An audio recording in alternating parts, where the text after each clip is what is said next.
Bonjour à toutes et à tous et bienvenue sur ce troisième tutoriel dédié à la création de pages Fast Intranet.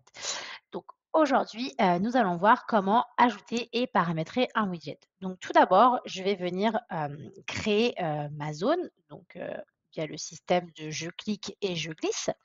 Et ensuite, je vais avoir un bouton ajouter un widget qui apparaît. Donc pareil, si je me mets sur cette section, que je dessine une zone, pareil, j'ai le bouton ajouter un widget qui apparaît.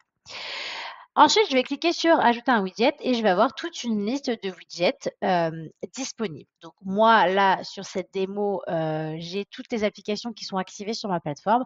Donc j'ai tous les widgets de disponibles, mais il se peut que chez vous, vous ne les ayez pas tous.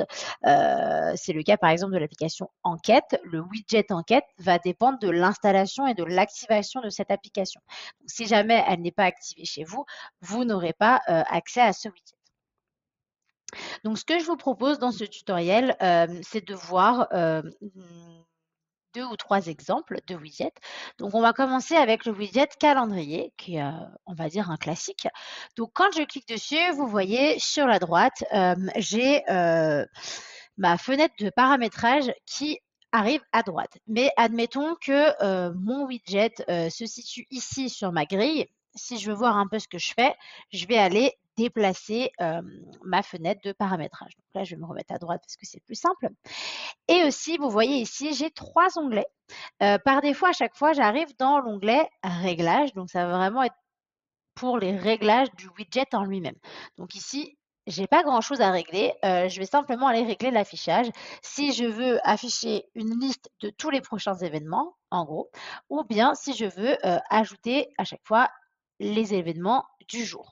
Donc moi, j'aime bien mettre en liste. Ce widget, on dit que c'est un widget dynamique puisqu'il vient afficher des éléments qui sont déjà dans la plateforme. Donc là, c'est déjà des événements qui ont été publiés dans des groupes auxquels j'appartiens. C'est un widget aussi qui est dynamique, c'est-à-dire que je ne vois pas les événements qui sont dans des groupes auxquels je n'appartiens pas. En fait, ici, on a vraiment une vue, chaque utilisateur aura peut-être une vue différente selon les groupes auxquels il appartient. Ensuite, ici, j'ai un deuxième onglet affichage et couleurs qui va me permettre du coup de régler l'affichage et les couleurs de mon widget. Donc par exemple ici, si je veux, je peux paramétrer une couleur de fond. Je vais pouvoir aller ajouter de la marge pour que ça se décolle des bords. Je vais pouvoir ajouter une bordure. Donc admettons ici, je vais aller dire que je veux pour que ça se voit. C'est pas très beau, mais c'est pour que ça se voit. Une bordure, je vais pouvoir aller mettre une couleur. Je vais même pouvoir aller l'arrondir si j'ai envie. Et ensuite, j'enregistre. Et puis là, si j'ai envie, que je me dis c'est pas très parlant, on ne sait pas de quoi il s'agit, je vais pouvoir aussi aller ajouter un titre. Donc on se retrouve sur mes 3 onglets, réglages, affichage et couleurs et titre. Et donc là, par exemple, je vais pouvoir mettre mes prochains événements. Et sur mon titre, je vais pouvoir aller également paramétrer la couleur du titre. Donc, admettons, si je veux le mettre en rouge et que le fond, je veux le mettre en bleu. Je suis désolée, c'est vraiment pas beau, mais c'est pour l'exemple. Je vais pouvoir aller aussi régler la taille du texte et puis, si je veux, du gras et puis l'alignement. Et donc voilà, là, j'ai paramétré mon premier widget. Maintenant, je vais vous montrer le widget bouton qui est pareil, un widget assez classique. Donc, vous voyez, là, j'ai pas du tout les mêmes réglages de widget qui sont proposés que pour le widget calendrier parce qu'on est sur un tout autre widget. Donc, en fait, ici, la partie réglage va toujours changer alors que affichage et couleurs, on vous proposera tout le temps les mêmes options. Mais pour les réglages des widgets, vous aurez à chaque fois des options différentes. Donc là, admettons,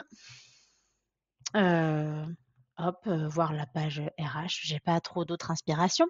Je vais pouvoir ajouter une description, je vais pouvoir ajouter une icône, je vais pouvoir paramétrer également le lien d'ouverture.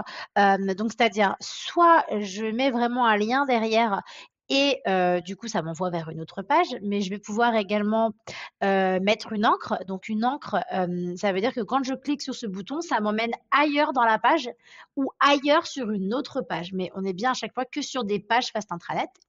Ou bien je vais pouvoir aussi paramétrer une pop-up, donc comme son nom l'indique, si je clique ici, hop, je vais pouvoir aller paramétrer, une pop-up qui va s'afficher sur la page.